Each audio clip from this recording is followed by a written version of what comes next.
আলোচনা করে এই ফলাফল পেয়ে গেছি, এই দুনিয়ায় শান্তির জন্য একটা জিনিসই করতে হবে, সেটা হচ্ছে আমার দয়াল নবীর মোহাব্বত বুকে ধারণ করতে হবে। এই ছাড়া আর কোনো উপায় নাই। মেথড একটাই, থিওরি একটাই। যতই গবেষণা করেন আপনি, 100টা ফর্মুলা বের করেন, দেখবেন শান্তি খুঁজে পাবেন না। শান্তি একটার মাঝে আছে, ওটার নাম রহমতুল্লিল। নাম যেরকম রহমত, কাজও রহমত, উনি রহমতুল্লিল। তো আমাদের বিষয় চলছিল দয়াল নবীর প্রেমের সমুদ্রে ডুব দিয়া উপর নয়, ভেতরটাকে গোসল করানো, কলবটাকে গোসল করানো। আজ প্রত্যেক মা সন্তান নিয়ে টেনশনে আছে, আজ প্রত্যেক বাবা তার মেয়েকে নিয়ে টেনশনে আছে।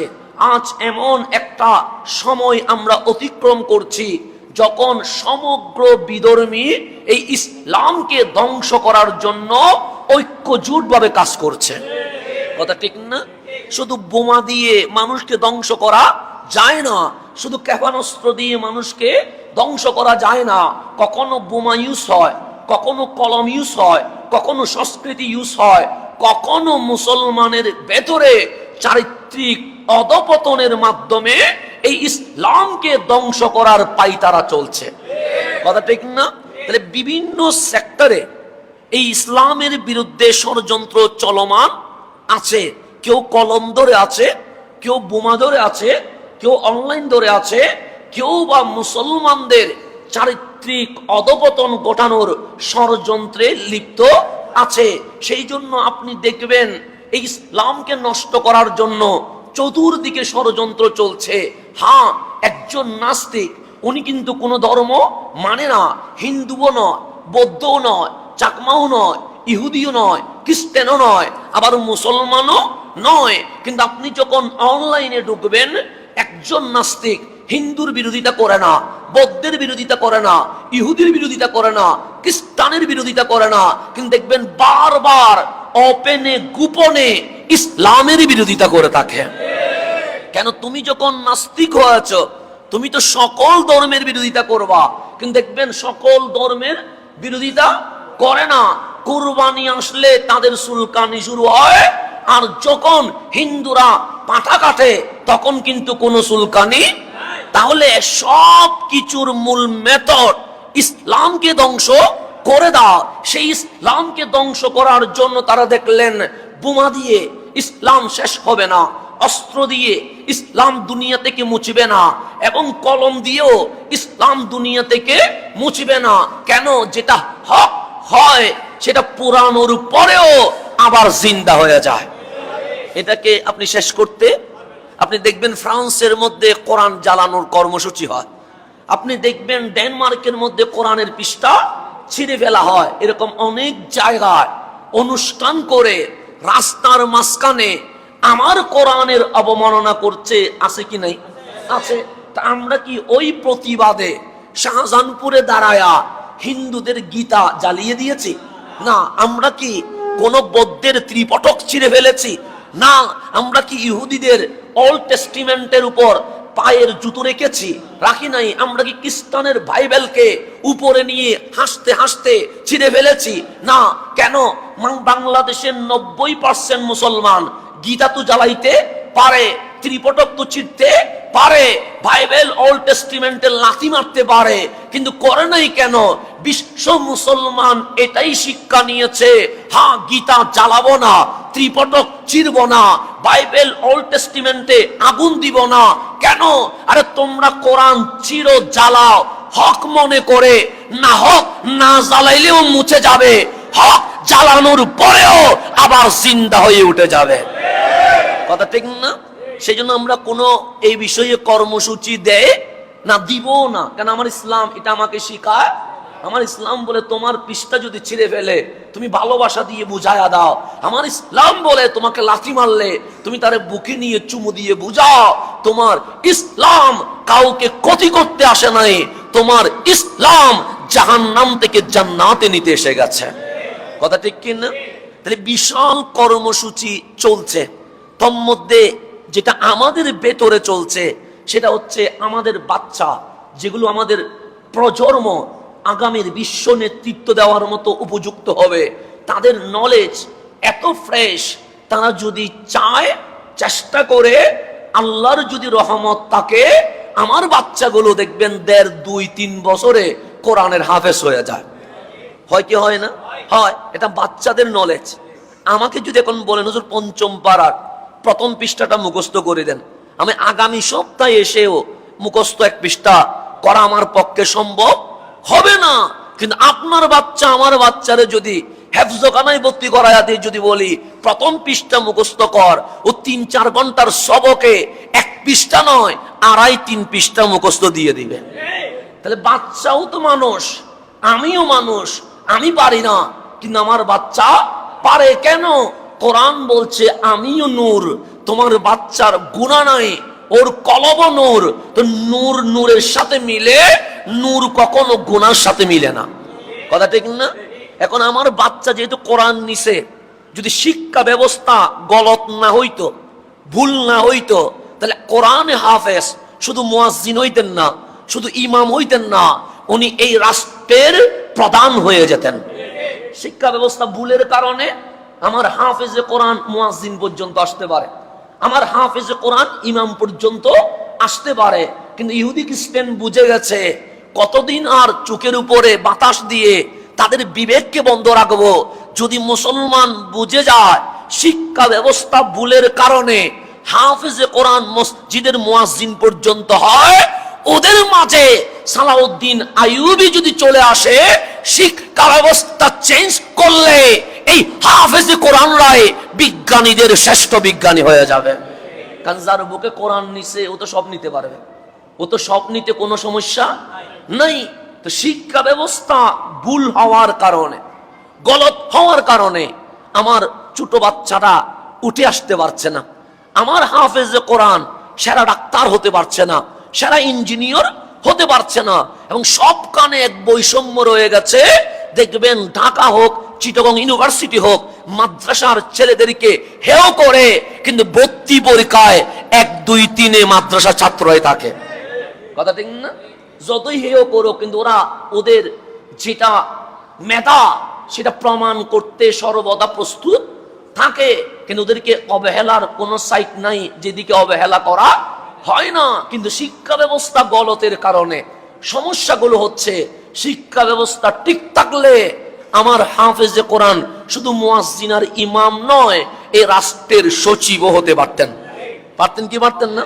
তো ইহুদি খ্রিস্টানরা চিন্তা করলো এই মেধা যদি উপরে উঠে, সিস্টেম যদি চেঞ্জ হয়, নেতৃত্ব মুসলমানের হাতে যাবে, বিজ্ঞান মুসলমানের হাতে যাবে, মেডিসিন মুসলমানের হাতে যাবে, ইঞ্জিনিয়ার মুসলমানের হাতে যাবে, ল মুসলমানের হাতে যাবে। এই বাচ্চাকে নষ্ট করতে এখন কার্টুন দিয়ে দিয়েছে। কে দিয়ে দিয়েছে? এখন আমার ছেলে খাওয়ার আগে কার্টুন দেখতে হবে, ঘুমানোর আগে কার্টুন দেখতে হবে। কার্টুন না দেখলে সে ঘুমাইও না, খায়ও না, কথাও। এটা বিশাল ষড়যন্ত্র চলছে। তো যুবকরা কি কার্টুন দেখবে? আমার চোখের সামনে যদি কার্টুন না কেন আমার ভালো লাগবে না, কারণ কার্টুন আমার জন্য না, এটা বাচ্চার জন্য। তা আমি যে যুবক, আমার ভেতরে যদি নবীর প্রেম ঢুকে যায়, হয়তোবা খালেদ বিন ওয়ালিদ হওয়ার সম্ভাবনা আছে, সালাউদ্দিন আইয়ুবী হওয়ার সম্ভাবনা আছে, কুতুবউদ্দিন বখতিয়ার কাকি হওয়ার সম্ভাবনা আছে, খানজাহান আলী হওয়ার সম্ভাবনা আছে। এই যুবককে নষ্ট করার জন্য মোবাইলের মধ্যে জুয়ার আসর গেমস দিয়ে দিয়েছে। কথা ঠিক না? আবার মা বোন যদি ভালো হয়, মায়ের একটা আসর প্রভাব সন্তানের উপর পড়ে। আপনি একটু গভীর খেয়াল করবেন, বাচ্চা যখন কাঁদে, বাবার কোলে দিলে বাচ্চা শান্ত হয় না, চাচির কোলে দিলে ছেলে শান্ত হয় না, অন্যের কোলে দিলে ছেলে শান্ত, ছেলে হোক মেয়ে হোক। কিন্তু যখন মা কোলে নিয়ে বুকে লাগায়, দেখবেন 2-3 মিনিটের ভেতরে ছেলে হোক বা মেয়ে হোক শান্ত হয়ে যায়, ও ঘুমিয়ে পড়ে। এখন জিজ্ঞেস করেন ডাক্তারকে, কিরে আমার ছেলে কাঁদলো, আমি কুলে নিলাম, সে তো ঘুমাই নাই। আমার ছেলে কাঁদলো, ওর চাচা মামা কুলে নিল, সে তো কান্না বন্ধ করে নাই। কিন্তু মায়ের কোলে বুক লাগানোর সাথে সাথে ঘুমিয়ে পড়লো কেন? সে বুকের সাথে যখন কান লেগে গেছে, একটা আওয়াজ শুনছে, টিক টিক আওয়াজ শুনছে, যেটা সে পেটের মধ্যে শুনছিল।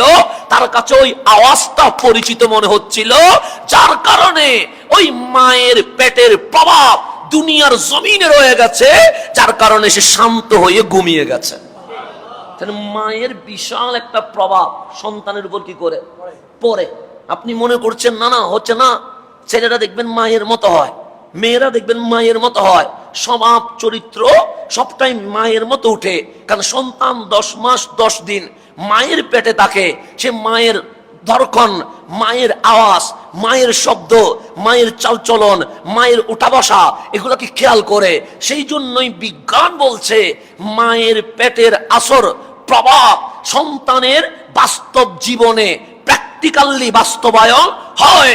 সেই জন্যই তো আমার গাউসে পাকের আম্মা জান 18 পারা কোরআনের হাফেজ ছিলেন বিদায় উনি বারবার গাউসে পাক যখন পেটে কোরআন তেলাওয়াত করতেন 18 পারা। আব্দুল কাদের জিলানী জমিনে আসার সময় 18 পারা কোরআনের হাফেজ হয়ে গেছে। মায়ের প্রভাব।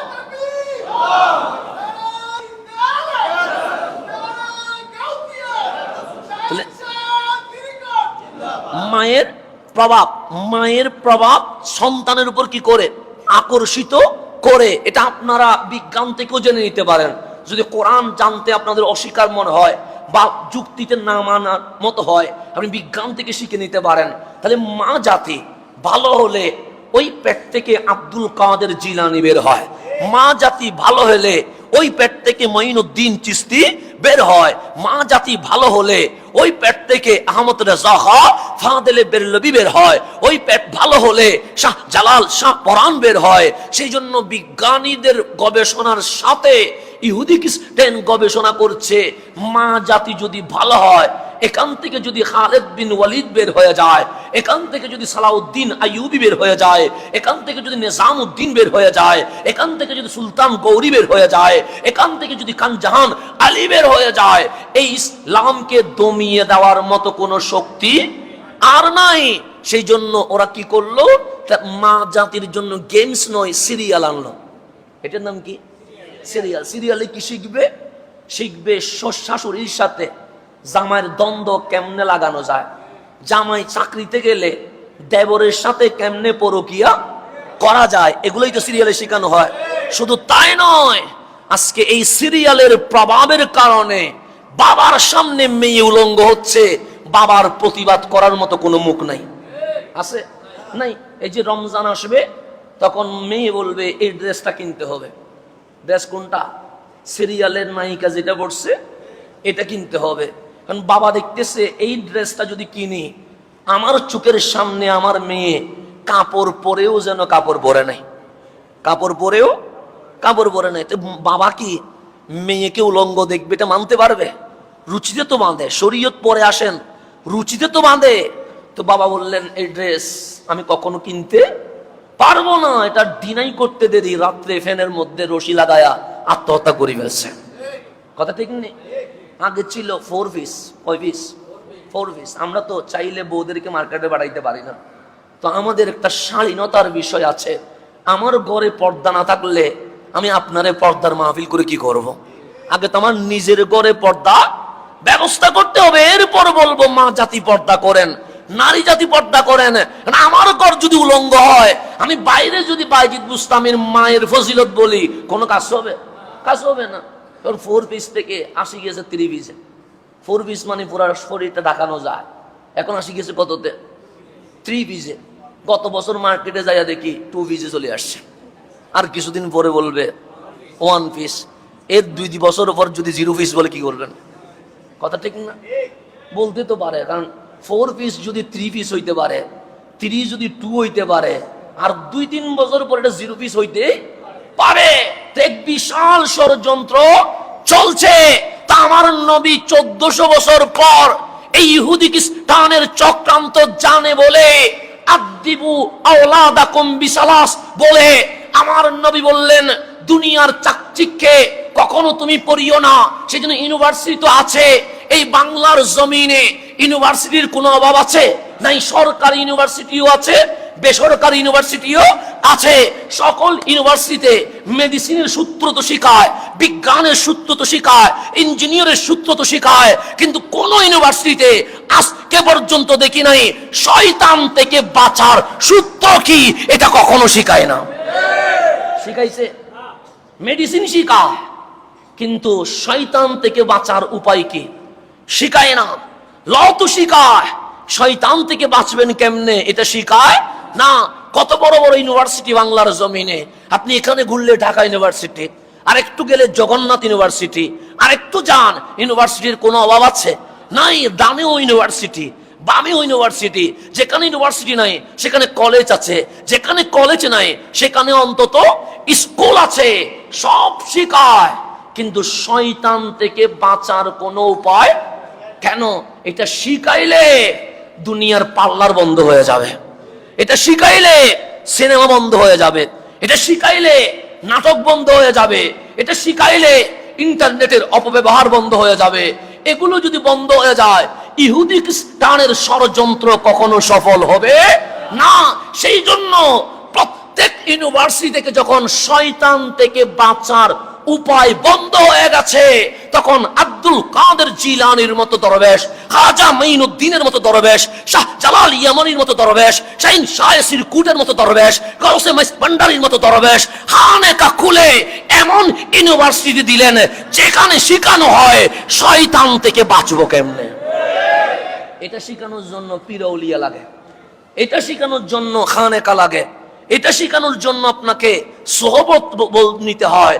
এটা শেখার জন্য একজন শিক্ষকের সান্নিধ্যে গিয়ে নিজেকে বিসর্জন করতে হয়। অন্যথায় আপনার দরবেশেরও দরকার ছিল না, টিচারেরও দরকার ছিল না, পীরেরও দরকার ছিল না, শিক্ষকেরও দরকার ছিল না। তা আমার রসুল বলছে এই সব ষড়যন্ত্রকে নাশাত করতে একটা মেডিসিনে যথেষ্ট, সেটা হচ্ছে ছেলে হোক, মেয়ে হোক, যুবক হোক, কৈশোর হোক, তরুণ হোক, বাচ্চা হোক, বয়স্ক হোক, নারী হোক, পুরুষ হোক, প্রত্যেকের অন্তরে আমি নবীর মোহাব্বত দিয়ে দাও। একটা জিনিস দিবা, সেটা কি? নবীর মোহাব্বত দিবা, আর কিছু না। হুব্বুন নবী সাল্লাল্লাহু আলাইহি সাল্লাম, একটা দিবা নবীর। তাহলে আজকে থেকে আপনি এই জুমা থেকে গিয়ে, আপনার হয়তোবা স্ত্রী এখন গর্ভবতী আছেন, হতে পারে, অনেক স্ত্রী আছে না, আছে।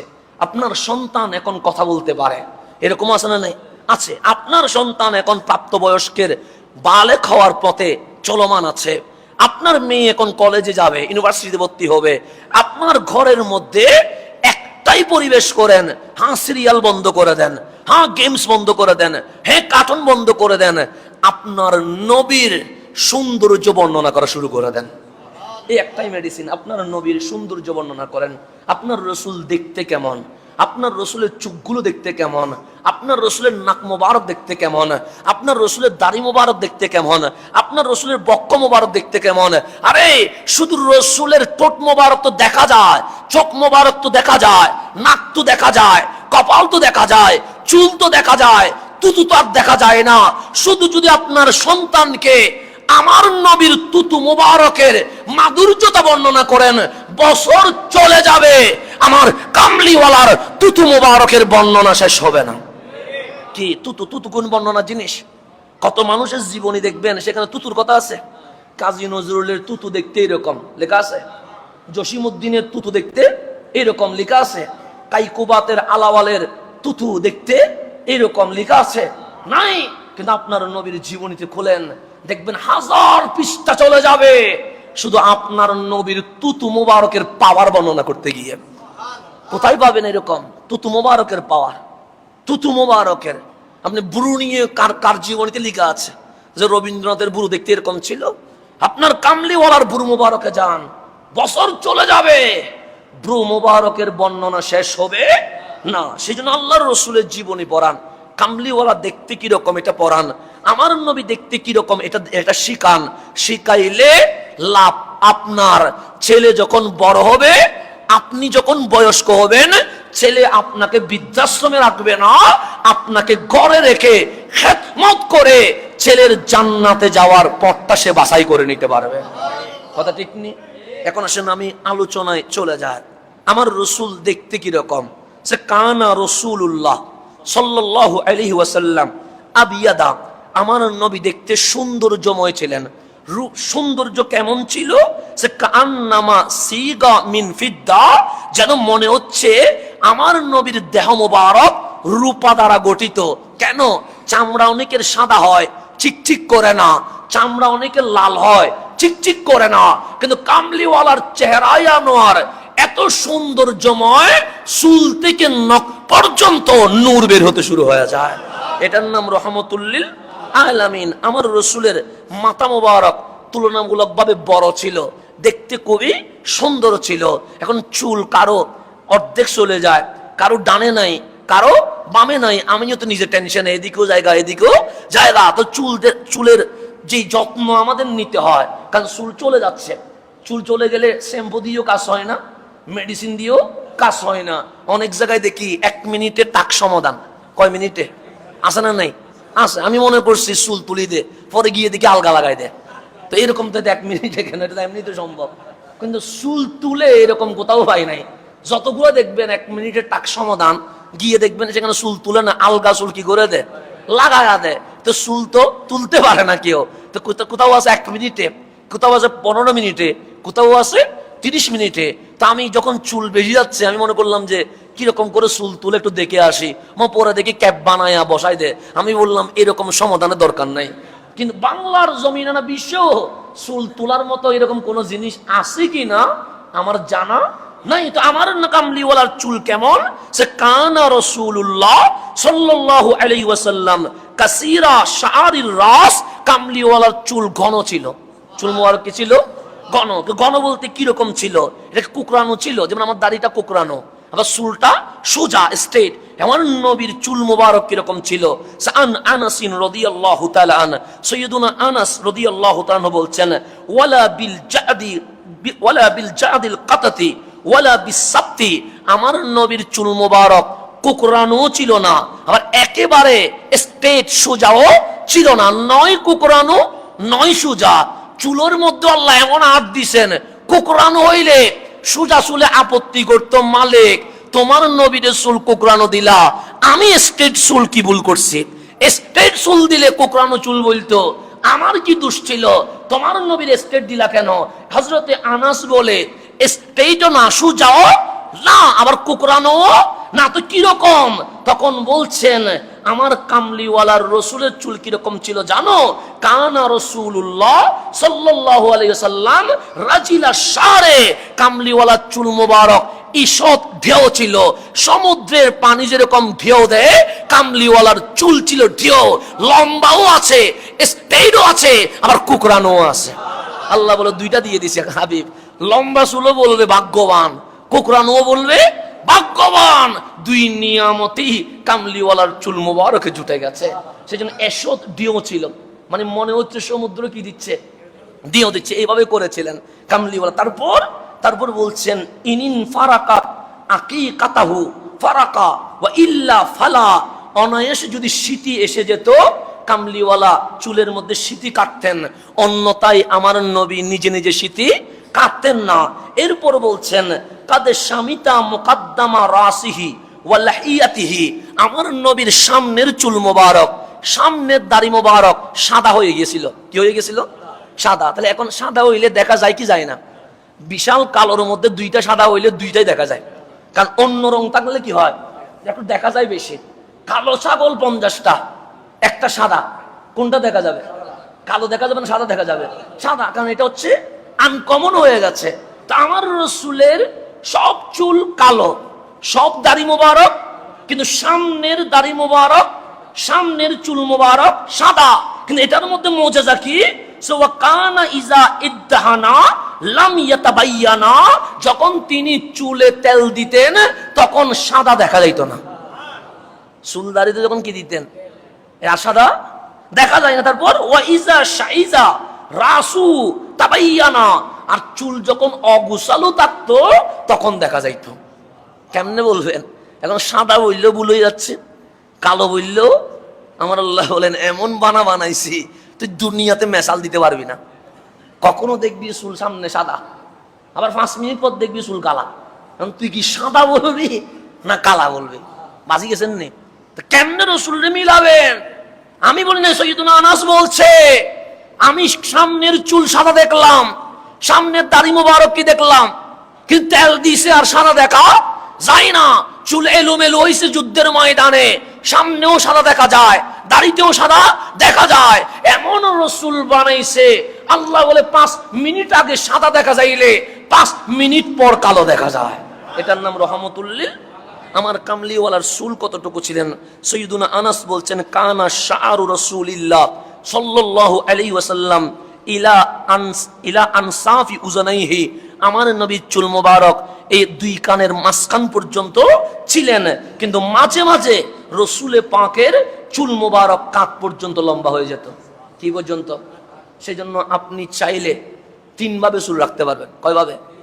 একটা বাপড়ি কাঁধ পর্যন্ত রাখতে পারেন, আরেকটা মাঝারি কানের লতি পর্যন্ত মাঝখান পর্যন্ত রাখতে পারেন, আরেকটা ছোট এটাও রাখতে পারেন। তাহলে 3 রকমের চুল কাটবেন, নিয়ত করে যে কোন নায়কের না, কোন খেলোয়াড়ের না, আমার নবীর সুন্নত। চুল কাটার মধ্যে কি হয়ে যাবে? সওয়াব হয়ে যাবে। তা আমার রসুলের চুলগুলো বেশি কুকরানো নয়, একেবারে সোজাও নয়। তার উপর হযরতে বারা রাদিয়াল্লাহু তাআলা বলছেন কানা রাসূলুল্লাহ সাল্লাল্লাহু আলাইহি ওয়াসাল্লাম আহসানান নাসি ওয়াজহান, আমি বারা রাদিয়াল্লাহু তাআলা আন যত মানুষ দেখেছি তোর মধ্যে সুন্দরের মধ্যে 1 নাম্বার রহমতুল্লিল। শুধু কি চেহারাই সুন্দর, বডিতে সুন্দর না, আহসানাহু খালকান, চরিত্রের মধ্যেও যদি সুন্দর দেখতে হয় আমি দেখেছি আমার নবীর চেয়ে সুন্দর আর কিছু নাই। এরপর বলছে লাইসা বিতাবিলিল বায়ান ওয়ালা বিল কাসির, আমার নবী লম্বাও নয় বাটিও নয়। এরপর আমার রসুলের মুখ মুবারক চেহারাই ওয়াদহাটা কেমন ছিল? আল হাদিসে নববী তিরমিজি শরীফের মধ্যে আছে ওয়ালা বিল মুকালসামি, আমার নবীর চেহারা সম্পূর্ণ গুল ছিল না। সম্পূর্ণ কি ছিল না? আবার সম্পূর্ণ লম্বাও ছিল না। তো কিরকম ছিল? সে কানা ফিল ওয়াজহি তাকবীরু আবিয়াদা মুশরাবা, আমার নবীর চেহারা সম্পূর্ণ গোলাকার নয়, কিছুটা গোলাকার ছিল। কিছুটা কি? চেহারা বেশি লম্বাও নয় বেশি গুলো নয়। কারণ গুলো হইলে লম্বা চেহারা গুলো বলবে আমরা কি দোষ করছি, লম্বা হইলে গুল চেহারা বলবে আমরা কি দোষ করছি। আল্লাহ বলে হাবিব চেহারা গুলো হবে না, লম্বাও হবে না, কিছুটা গোলাকার করে দিলাম। কিছুটা কি করে দিলাম? গোলাকার। এরপরে বলছেন হযরতে জাবির বিন সুমরা রাদিয়াল্লাহু তাআলা উনি বলছেন কানা রাসূলুল্লাহ সাল্লাল্লাহু আলাইহি ওয়াসাল্লাম কাসীরা শারিল লাহিয়া, আমার নবীর দাড়ি মোবারক কি ছিল? ঘন ছিল। ফাকালা রাজুলুন, একজন মানুষ রাসূলকে দেখলো। কাকে দেখলো? রহমতুল্লিল। তো উনি বলছেন ওয়াজহু মিসলু সাইফ, আমার নবীর চেহারা তো দেখতে তরবারির মতো। কিসের মতো? তরবারি যখন খুলেন সূর্যের কিরণ যখন পড়ে তখন কি মনে হয়? ঝিকঝিক করছে, ঝিকঝিক করছে। তো উনি দুপুর বেলা আমার নবীর চেহারা দেখে বলছে মিসলু সাইফ, দেখতে তো পুরাটাই কিসের মতো? তরবারির মতো। তো এখন হযরতে জাবির বিন সুমরা বলছে লা লা তরবারি বলিস না, কারণ তরবারিতে সূর্যের কিরণ পড়লে যেমন চিকচিক করে, আর তরবারি কারো গর্দানে উঠলে আবার 2 ভাগও করে ফেলে। তরবারির গুণ কয়টা আছে? এটা শিকশিকও করে আবার গর্দানে কি করি গলে। তা আমার নবীর সাথে তুমি কেমনে বললা যেটা সাইফ তরবারির মতো না? লা বাল কানা মিসলা শামসি ওয়াল কামারি, বরং আমার নবীর চেহারা সূর্য আর চাঁদের মতো। দেখেন সাহাবী বলার সময় কত সাবধানতা অবলম্বন করছে। আমি বললে বলবো লাইটের মতো, আপনি বললে বলবেন এটার মতো, কিন্তু সাহাবায়ে কেরাম তখন বলছেন তরবারি। বলছে তরবারি বলিস না, তরবারি তো চিকচিকও করে আবার গর্দানের উপর উঠলে কি করে ফেলে? কেটে ফেলে। তা আমার নবীর তরবারির সাথে মিলাও কেন? বাল কানা মিসলা শামসি ওয়াল কামার, দেখতে সূর্য আর চাঁদের মতো। তো সূর্যও বলছে চাঁদেও। আল্লাহ বলেন হ্যাঁ ঠিক বলেছো, তো মিসাল আমি একটা দিই, দেখতে আমার নবী সূর্য আর চাঁদের মতো কথা ঠিক। সিরাজাম মুনিরা, আল্লাহ সাহাবীর কথা সাপোর্ট করে বলছে আমার নবী দেখতে কেমন জানো? সিরাজ সূর্য, মুনিরা আরামদায়ক আলো দেয়। কারণ সূর্য বললে সূর্যের গরম মানুষকে মাঝে মাঝে কষ্টও দেয়, দেয় কি দেয় না? যখন 40 সেলসিয়াস বেড়ে যায় তখন আপনারা বলুন হুজুর এসিটা বাড়াই দেন, কেন? মাথা গরম হয়ে যায়। রোজার মধ্যে যদি গরম পড়ে আরো ঝামেলা বেশি হয়ে যায়। আসরের নামাজের পর থেকে আওয়াজই তো আর বাইরে হয় না, কারণ অবস্থা কি হয়ে যায়, খারাপ হয়ে যায়। তা আপনি যদি বলেন সূর্য, সূর্যের আলো আল্লাহ থেকে নেওয়া, মানে নিচ, এটাকে কি বলে? নিচ, নিজস্ব শক্তি বলে আর কি, মানে আল্লাহ থেকে নিচে ডাইরেক্ট। তো চাঁদের আলো ধার করা, চাঁদের আলো কি করা? কার থেকে? সূর্য থেকে। বিজ্ঞান তো তাই বলছে না। সেজন্য সূর্য যখন উঠে চাঁদের আলো দেখা যায় না। চাঁদের কি আলো নাই? আছে তো। তো সূর্য উঠলে দেখা যায় না কেন? ধার করা আলো দেখা যাবে কেমনে? চাঁদের সাথে গ্রহ উপগ্রহ গ্যালাক্সি তারকা ঝিকিমিকি করছে না, কিন্তু আলো কি নাই? আছে তো। কিন্তু সূর্য যখন অস্ত যায় চাঁদের আলো দেখা যায়, তারকার আলো। কেন? এটা ধার করা। তো আসল মূল জিনিস যখন থাকে তখন শাখা প্রশাখা এটা জ্বলতে পারে না। আর মূল যখন ডুবে যায় শাখা প্রশাখা কি হয়ে ওঠে? জ্বলে ওঠে। তা আল্লাহ যদি বলে আমার নবী সূর্যের মতো, কিসের মতো? তো সূর্যের আলো আল্লাহ প্রদত্ত নিজস্ব, কিন্তু আলো যখন দেয় তখন মানুষরে কষ্ট দেয়। লিমিট যখন ক্রস করে মানুষরে কষ্ট দেয়। তা আল্লাহ বলে সিরাজান, হাবিব আমার সূর্য। মালিক সূর্যের আলো তো কষ্ট দেয়, সে না না সূর্যের আলো হাজা বান্দারে কষ্ট দেয় বলে বৃষ্টি যখন 1 মাস হয় না, বান্দা তাড়াতাড়ি বৃষ্টির নামাজ পড়ে গরমে আতঙ্কিত হয়ে যায়, গরমে স্ট্রোক করে ফেলে, হিট স্ট্রোক করে মারা যাওয়ারও সম্ভাবনা আছে। কামলিওয়ালা সিরাজ সূর্য কেন? আমার নবীর আলো কারো থেকে ধার করা নয়, আমি আল্লাহ থেকে নেওয়া। কিন্তু আলো যখন দেয় ওয়াহাজা নয়, মুনিরা, চাঁদের আলোতে মানুষ যখন যেমন আরামে ঘুমায়া পড়ে, আমার নবীর আলো যেদিকে প্রকাশ করে সেই দিকে জাহান্নামী জান্নাতের দিকে রওনা হওয়া শুরু করে।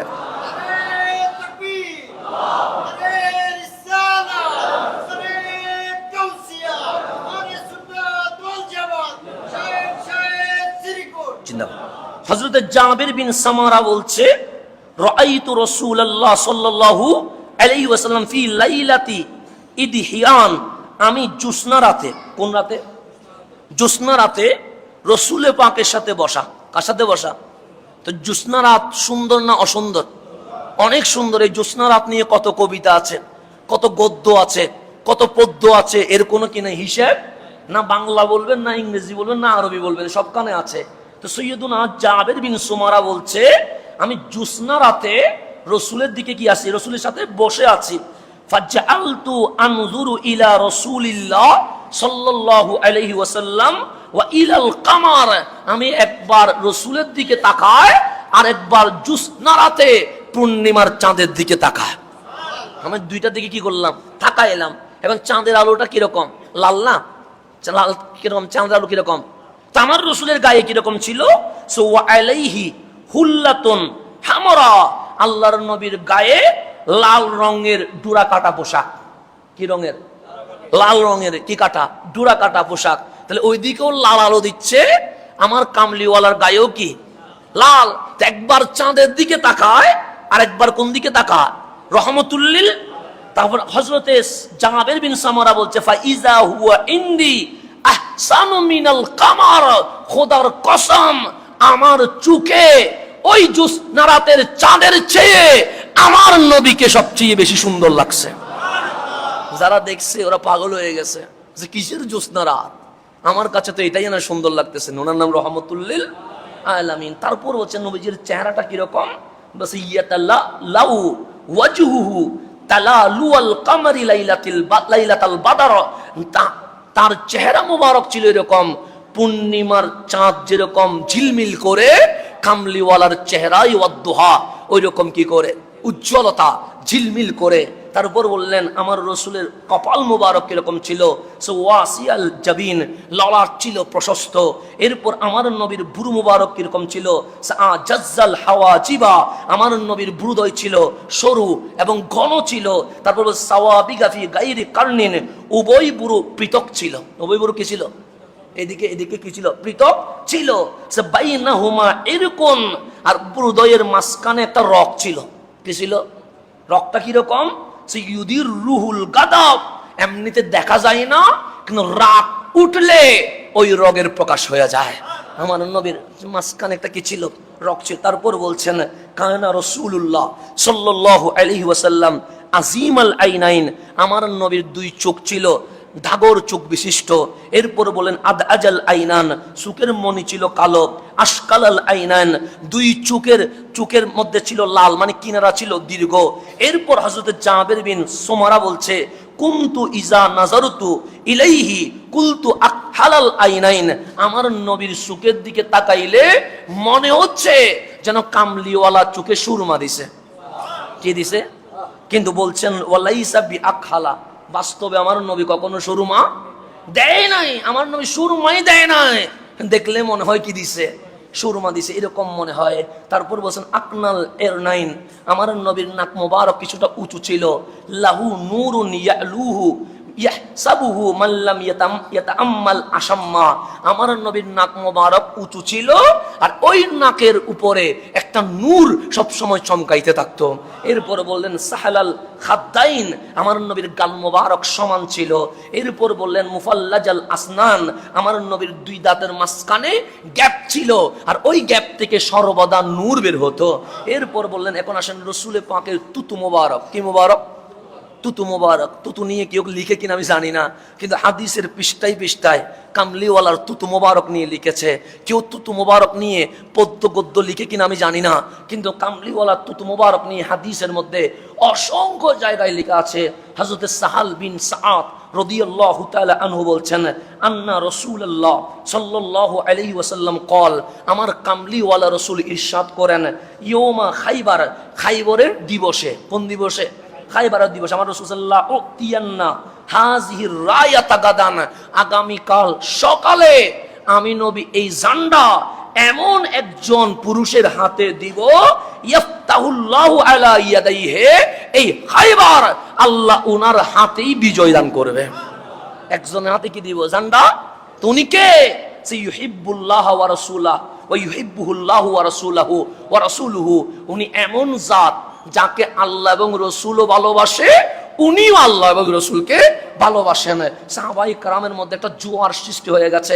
ফাকালা, হযরতে সাহাল বিন সাদ বলছেন ফাবাতান নাসু ইয়াদুকুনা লাইলাতাহুম, সাহাবীরা কেউ ঘুমাইতে পারে নাই, পুরো রাত কাটলো জল্পনায় কল্পনায়। কেমন জল্পনা? সাইয়ুহুম ইউতাহা, আমার নবী সকালে কারে ওই ঝান্ডা দিবে, কারে ওই পতাকা দিবে। সকলের মনের মধ্যে ইচ্ছা, কাশ ওই ঝান্ডা যদি আমারে দেয়, কারণ ওনার ব্যাপারে আল্লাহর হাবিব বলেছেন যাকে আল্লাহ এবং রসুল ভালোবাসে উনিও আল্লাহ এবং রসুলকে ভালোবাসেন। রাত কেটে গেল। ফালাম্মা আসবাহা, যখন সকাল হয়ে গেল, আন্নাসু গাদাও আলা রাসূলিল্লাহ সাল্লাল্লাহু আলাইহি ওয়াসাল্লাম, সবাই আর বিছানায় নাই, সবাই কামলিওয়ালার কদমে বীর করতে শুরু করে দিয়েছে। কার কদমে? রহমতুল্লিল আলামিনের কদমে। তারপর সে কুল্লুহুম ইয়ারজু আন ইউতাহা, সকলের মনের মধ্যে ইচ্ছা হচ্ছে জান্ডাটা যেন আল্লাহর হাবিব আমাকে যেন দেয়। সবাই এই আশায় দাঁড়িয়ে আছে। আমার কামলিওয়ালা হুজরা থেকে বের হইলেন। ফাকালা আইনা আলী ইবনে আবি তালেব, আমার কামলিওয়ালা সবার দিকে তাকায়া বললেন আমার আলী ইবনে আবি তালেব কই? আমার আলী কই? সবারই দেখতেছি, আলীরে তো দেখতেছি না। ফাকিলা, বলা হলো হুয়া ইয়া রাসূলুল্লাহ ইয়াশতাকি, হাবিব উনি এমন অবস্থা, চক্ষু রোগে আক্রান্ত হয়েছে, বিছানা থেকে উঠতে পারছে না। মানে চক্ষু রোগে কি হয়ে গেছে? আক্রান্ত হয়ে গেছে। যুদ্ধের ময়দানে চোখ তো বড় জিনিস, চোখে যদি না দেখে যুদ্ধ করবে কেমনে? তো সৈয়দনা আলী চক্ষু রোগে আক্রান্ত হয়ে গেছে। আমার কামলিওয়ালা বললেন ফা আরসালু ইলাইহি, ওনার কাছে মানুষ পাঠাইছে। ফাউতিয়া বিহি, ওনাকে কামলিওয়ালার দরবারে নিয়ে আসা হলো। ফাবাসাকা রাসূলুল্লাহ সাল্লাল্লাহু আলাইহি ওয়াসাল্লাম ফি আইনাইহি ওয়া তাআলাহু, আমার নবীজি দুই চোখ ধরে নিজের তুতু মোবারক চোখের মধ্যে দিয়ে দিয়েছে। কি মোবারক? তুতু মোবারক। আমি দোয়া করে দিয়েছেন ফাবারা হাত্তা কাআন লাম ইয়াকুন বিহি ওয়াজউন, তুতু মোবারক দেওয়ার পরে মনে হচ্ছে আলীর চোখে কোনোদিন অসুখী হয় নাই। তুতু মোবারকের পাওয়ার দেখছেন নি? আমি দিলে আপনার ভাইরাসে হসপিটালে ভর্তি হয়ে যেতে হবে, কথা ঠিক না? আপনি যদি আমার কাছে এসে বলেন হুজুর চোখে সমস্যা, একটু তুতু দিয়ে দেন, আমি যদি দেই আপনি এখন ইমার্জেন্সি কোথায় চলে যেতে হবে? হসপিটালে যেতে হবে, কারণ আমার তুতুর মধ্যে জীবাণু আছে, এটা বাস্তবতা। কিন্তু আমার রসুল সৈয়দুনা আলীর চক্ষু মোবারক দিয়ে কি দিলেন? তুতু দিলেন। এমন তুতু দিলেন কান লাম ইয়াকুন বিহি ওয়াজউন, যেন মনে হচ্ছে চোখের মধ্যে কি নাই, কোনো অসুখ নাই। মাওলা আলী বলছে যেই দিন কামলিওয়ালা আমার চোখে তুতু দিয়েছেন, সেই দিন থেকে আমার মরণ পর্যন্ত চোখের জন্য আর কখনো ডাক্তার দেখাইতে হয় নাই। আমার রসুল ঝান্ডাটা ওনার হাতে দিয়ে দিয়েছেন। খাইবার কি হয়ে গেছে? বিজয় হয়ে গেছে। কেমন তুতু, যেই তুতু মোবারক দিলে চক্ষু ভালো হয়ে যায়। শুধু তাই নয়, হযরত ওয়াইল ইবনে হুজর বলছেন উতিয়ান নবী সাল্লাল্লাহু আলাইহি ওয়াসাল্লাম বিদালবিন মিনাল মা, আমার নবীর জন্য বালতি দিয়ে পানি আনা হলো। দলবুন মানে বালতি, বালতি দিয়ে কি আনা হলো? পানি। ফাশারিবা মিনহু, আমার নবী সেখান থেকে পান করলেন। পানি কি করলেন? সুম্মা মাজ্জা ফিদ দালবি, আমার রসুল পানি কিছু পান করে বাকি পানি কুলি করে বালতির মধ্যে দিয়ে দিছেন। কিসের মধ্যে? বালতির মধ্যে কুলি করে। তা আমি যদি কুলি করে পানি ডালি কেউ নিবে নি, বলবে সিসি এগুলা কি, হুজুরে কুলি করে পানি আমার হাতে দেয়। তা আল্লাহর কাম রসুল পানি নিলেন, পান করলেন, আর কিছু পানি মুখে নিয়ে কুলি করে দিয়ে দিলেন। এরপর বলছেন সুম্মা সাব্বা ফিল বীর, ওই বালতি পানিটা যেখানে কুলি করে রসুলে পাক পানি দিয়েছেন, এটা যখন কূপের মধ্যে ফেলানো হলো, পুরা কূপের পানি মিসলু রিহিল মেশকে আম্বরের চেয়ে আরো বেশি খুশবু হয়ে গেছে। কোন নবী? যে নবী তুতু মোবারক দিলে সুখের অসুখ কি হয়ে যায়? ভালো হয়ে যায়। যে নবী কুলি করলে কূপের পানি কি হয়ে যায়? শুধু মিষ্টান্ন নয়, মেশকে আম্বরের চেয়ে খুশবু হয়ে যায়। সেই জন্য আজকেও যদি আপনি পাগলের মতো হতে পারেন, ওয়াইস আল কারনির মতো যদি হতে পারেন, শেখ সাদির মতো হতে পারেন, আহমদ রেজার মতো হতে পারেন, শাহ জালালের মতো হতে পারেন, গাউসে জামান আল্লামা তাইয়্যিব শাওয়াজির মতো যদি হতে পারেন, আপনিও এখনো সুযোগ আছে কামলিওয়ালা আপনাকে তুতু মুবারক দিতে পারে। এই বিশ্বাস আছে না? আছে। ইমাম তাফতাজানি নাম শুনছেন নি? তাফতাজানি অনেক বড় আলেম, যার কিতাব না পড়লে আপনি নিজেরে আলেম বলতে পারেন না। ওনার নাম ইমাম তাফতাজানি, অনেক বড় আলেম। কিন্তু ছাত্র জীবনে একটু মেধা কম ছিল, মানে মুখস্থ শক্তি ছিল না। এরকম অনেক সময় হেফজতে ভর্তি করাইলে 3 বছরেও 10-12 হয় না, 4 বছরেও হয় না, 5 বছরও হয় না। তো শিক্ষক কি বলে?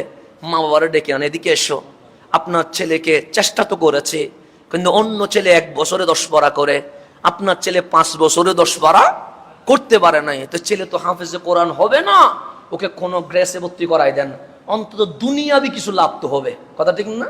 তো ইমাম রাজি পড়াচ্ছেন, হযরতে ইমাম তাফতাজানির ক্লাসে সবাই কিতাব বুঝে, ইমাম তাফতাজানি কিতাব বুঝে না। অলস ছিলেন না, ছাত্র হিসেবে কি পড়া চোর ছিলেন না, রাত্রে পড়ে দিনে পড়ে না এরকম ছিলেন না। ছাত্ররা দিনে পড়লে তাফতাজানি রাতেও পড়ে, ছাত্ররা ঘুমাইলে তাফতাজানি রাতভর পড়ে, কিন্তু ওনার কিছুই বুঝে আসে না। সকালে পড়লে বিকেলে ভুলে যায়, বিকেলে পড়লে রাত্রে ভুলে যায়, রাত্রে পড়লে ক্লাসে গিয়ে বলে নাসিত, ভুলে গেছি। এখন ইমাম রাজি 1 বছর দেখলেন ছাত্রের কোনো ইমপ্রুভ নাই, ওনার কোনো আউটপুট নাই। 2 বছর গেল, পারে নাই। 3 বছর গেল, প্রথম ক্লাস কি করতে পারতেছে না, পাশ করতে। এখন বিরক্ত হয়ে বলছেন তোমার অভিভাবক নিয়ে এসো, যেমন আমাদের মাদ্রাসায়, আমাদের স্কুলে, আমাদের কলেজে করে।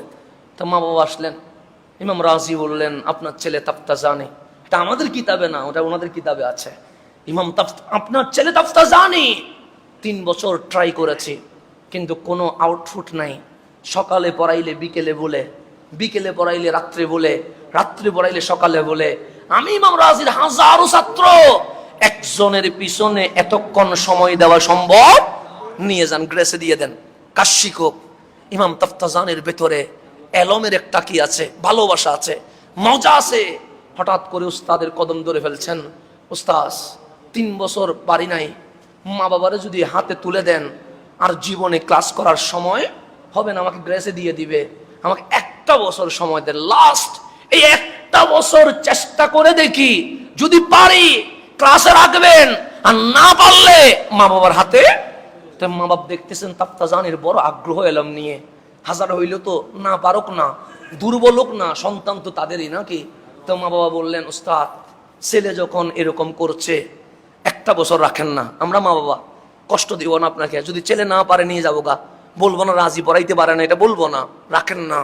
এখন ইমাম রাজি দেখতেছেন ছেলের আগ্রহ বেশি, তারপরেও দয়া আসলো, বললেন ঠিক আছে শুধু এক বছর থাকবা, এর উপরে যদি না পারো আর কোনো কমপ্লেনে কাজ হবে না, চেষ্টা করলে কাজ হবে না।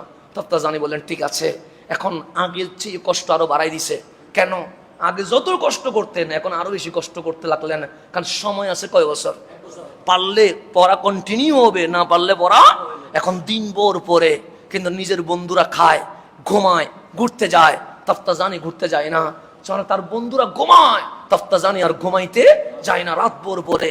একদিন যায় ইমপ্রুভ হচ্ছে না, দুদিন যায় মুখস্থ করতে পারে না, 3 দিন যায় আরো পারে না। এরকম যখন রাতের পর রাত যাচ্ছে, কোথায় খাবার, কোথায় ঘুমানো, কোথায় গোসল, সবকিছু ভুলে গেছে, কিতাবের ভেতরে ডুব দিয়েছে। হঠাৎ 3-4 দিন পর চোখের পানি চলে এসেছে, কারণ আর কতক্ষণ কষ্ট করতে পারে। হঠাৎ ডাক দিলেন, মাওলা আমি তাফতাজানির প্রতি তোমার কি দয়া হয় না? আমি দিনভর ঘুমাই নাই, রাতভর ঘুমাই নাই, কিতাবের ভেতরে ডুবে আছি, তোমার নবীর তো ইসলাম পড়তে চায়, তোমার নবীর তো হাদিস বুঝতে চায়, তোমার নবীর দেওয়া কোরআনের তাফসীর শিখতে চায়, কিন্তু আমি তো রাতভর চেষ্টা করি, আমার বন্ধুরা ঘুমায়, ওরা দিনে গিয়ে ক্লাসে পড়া পারে, আমি রাতভর ঘুমাই না, আমি ক্লাসে পড়া পারি না, আমার বন্ধুরা বিকেলে খেলে, আমি খেলি না, কিতাবের ভেতরে ডুবে থাকি, কিন্তু আমার পড়া মুখস্থ হয় না। হঠাৎ করে মুখ দিয়ে বের হলেন, ইয়া রাসূলুল্লাহ তাফতাজানির দিকে কি কেউ তাকাবে না? হঠাৎ দরজার মধ্যে কে যেন টাক টাক করছেন, তাফতাজানির চোখ দিয়ে তো পানি বের হচ্ছে, আর জবান মাওলার সাথে কথা বলছে, মালিক আমার বিবেক কে দিবে, আমার আকল কে দিবে, আমার জ্ঞান কে দিবে, আমি তো ইসলামের খেদমত করতে চাই। হঠাৎ দরজায় কেন টাক টাক করছে, বললেন মান আনতা, আমার এই পড়ার সময়ে গভীর রাত্রে দরজায় বাড়ি দিচ্ছ কে? তখন বললেন তাফতাজানি উখরুজ, বের হও, তোমারে নিয়ে আমি একটু ঘুরবো, সাই করবো। তাফতাজানি বললেন, আমারে ঘোরার জন্য বানানো হয় নাই, আমাকে ভ্রমণ করার জন্য বানানো হয় নাই, আমাকে তো দয়াল নবীর হাদিস পড়ার জন্য বানানো হয়েছে। তাফতাজানি বলেন, তুমি চলে যাও, আমি বের হব না। কিছুক্ষণ পর আবার কে জানি দরজায় টক টক করছে। তাফতাজানি বলেন, মান আনতা, কে আপনি বারবার টক টক করছেন? বললেন, আরে উখরুজ, বের তো হও না, একটু তোমারে নিয়ে সাই করব, ভ্রমণ করব। তাফতাজানি বললেন, আমাকে সাই করার জন্য বের করা বানানো হয় নাই, ভ্রমণ করার জন্য বানানো হয় নাই, দ্বীন ইসলাম কায়েম করার জন্য বানানো হয়েছে। উনি বললেন, চলে যান। কিছুক্ষণ পর আবার কে জানি টক টক করছেন, বিরক্ত হয়ে বলছেন, কে বারবার আসি বলছেন বের হো বের হো, কে আপনি? হঠাৎ ডাক আসছে, তাফতাজানি যার জন্য কাতলা ওই নবী রওজায় নাই, আজ তোমার দুয়ারে চলে এসেছে, আমি নবী চলে এসেছি।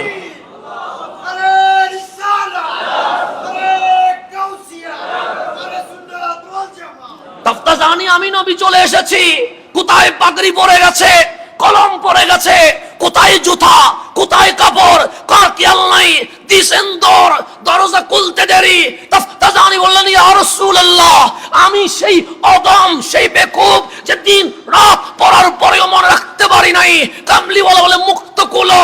মুখ খুললেন, রাসূল আরবি তুতু মুবারক দিলেন, সে ইলমের খাজিনা আজ কামলিওয়ালা তাফতাজানিকে দিয়ে দিয়েছেন। কামলিওয়ালা চলে গেছেন, আজ সকাল হয়ে গেছে, তাফতাজানি গোসল করেছেন, আজ দিন দুপুর সকালে সবার আগে ক্লাসে চলে গেছে। ইমাম রাজি আসলেন, প্রশ্ন করতে দেরি, তাফতাজানি হাত তুলে দিয়েছেন। ইমাম রাজি অবাক হয়ে গেছে, কি এটা তো ওই তাফতাজানি যে বেঞ্চের লাস্টে বসে থাকে, আজ কেমনে সাহস করলো? তাফতাজানি সবার আগে বসে আছে, বাট প্রশ্ন করতে দেরি, হাত তুলতে দেরি করে নাই, উত্তর দিয়ে দিয়েছে। ইমাম রাজি অবাক হয়ে যাচ্ছে। সেকেন্ড কোয়েশ্চেন আর একটু কঠিন করলো, ইমাম তাফতাজানি উত্তর দিয়ে দিচ্ছে। থার্ড কোয়েশ্চেন আরো একটু কঠিন করলো, ইমাম তাফতাজানি উত্তর দিয়ে দিয়েছে। ইমাম রাজি অবাকের পর অবাক হচ্ছে যে সহজ প্রশ্নের উত্তর দিতে পারে না, আজ সমস্ত স্টুডেন্ট উত্তর দিতে পারছে না, আর তাফতাজানি উত্তর দিচ্ছেন। এরকম 10-12টা যখন প্রশ্ন করে ফেলেছে, ইমাম তাফতাজানি উত্তর দিয়ে দিয়েছে। হঠাৎ ইমাম রাজি বললেন, তফতাজানি, কি হলো তোমার? তুমি তো কালকে উত্তর দিতে পারো নাই, আজ কঠিন কঠিন প্রশ্নের উত্তর দিচ্ছ, কি হয়েছে আমাকে বলো না। ইমাম তফতাজানি বললেন, উস্তাদ বলে গোপন জিনিস গোপন রাখতে পারবো না, উস্তাদ সবার সামনে বলতে পারবো না। ইমাম রাজি বললেন, তাহলে কোথায় বলবা? সে কোনায় আসেন, কেউ যেখানে নাই সেখানে আসেন। ইমাম রাজি শিক্ষকের বেঞ্চ থেকে নেমে গেছেন, তফতাজানির হাত ধরে ফেলেছেন, যেখানে বলবা সেখানে যাব। তফতাজানি কোনায় নিয়ে গেছেন, ডাক দিয়ে বললেন, উস্তাদ সত্যি আমার ব্রেন খুবই কম, সত্যি আমি মুখস্থ করতে পারি না। গতকাল রাত্রে আমি যখন কিতাব বারবার খুলছি, আমার কিছুই যখন মনে পড়ছে না, হঠাৎ আমার চোখ দিয়ে পানি বের হয়ে গেছে। আমি দোয়া করলাম, মালিক আমি তো ইসলামের খেদমত করতে চাই, আমি তো জেনাবে বিচারে নয়, তোমার হাবিবের হাদিসের খেদমত করতে চাই, আমার জ্ঞান না দিলে তুমি কারে দিবা? হঠাৎ দেখলাম রহমতুল্লিল আলামিন এসে গেছে, আমার মুখে তুতু মুবারক দিয়ে দিয়েছে। ইমাম রাজি বললেন, ওই এলম দিয়ে কি করব, যেই এলমে আমি নবী দেখি নাই? ওই তাফসীর দিয়ে কি করব, যেই তাফসীর আমার নবী আমার কাছে আসে নাই? রাজি রে রাজি। ইমাম রাজি বলে, তফতাজানি একটু বুকে দায়। বুকে আসলেন তফতাজানি, ইমাম তফতাজানিকে চুমু দিয়ে বললেন, কাশ তফতাজানি তোর মতো যদি মুরক্ক হইতে পারতাম, আমার নবী তো আমার কাছেও আসতো মনে হয়। তোর মতো যদি আমি মুরক্ক হইতে পারতাম, আমার নবী তো আমার তুতু মুবারক দিতে মনে হয়। আজকেও পাগলের মতো পাগল হন, কামলিওয়ালা আসবে, তুতু মুবারক দিবে। কে বলে রসুল আসে না? কে বলে রসুল আসে না? চোখ নাই বলে রসুল দেখি নাই, দিল নাই বলে রসুল আসতে পারে নাই। সেই জন্য আমি বলি, বন্ধু আমার, আসেন আমার নবীর প্রেমিক হয়ে যায়, আমার কামলিওয়ালা দেওয়ানা হয়ে যায়, নবী আপনার কাছে আসবে, এতে কোনো সন্দেহ নাই। আল্লাহ যেন আমাদেরকে বুঝার তৌফিক নসিব করে। আমি